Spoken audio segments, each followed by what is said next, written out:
And 23 ABC News is following developments in 2 hit-and-run crashes that happened around the county. We're going to go to Jessica Harrington first, who has the latest on why a crash in southwest Bakersfield this morning did not trigger a yellow alert, and that hit-and-run that happened just today. Jessica. Jackie and Tim, here at White Lane and Gosford Road, the traces of last night's hit and run are still visible. There's still skid marks on the roadway and glass on the sidewalk. The victim was critically injured, and the case could have triggered a yellow alert, but it didn't.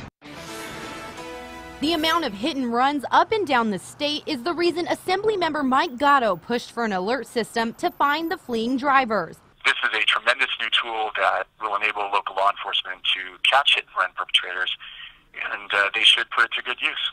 Effective January 1st of this year, local law enforcement now has the option to issue a yellow alert, similar to an amber alert. It can be issued when a hit and run occurs and a person has been killed or suffers serious bodily injury. Law enforcement must also have a partial or complete license plate number and the make of the vehicle or the identity of the suspect. It's always been my opinion that the way that we're going to reduce hit and run incidents in California is by having a few high-profile prosecutions. And of course, the only way you can prosecute somebody is if you catch them.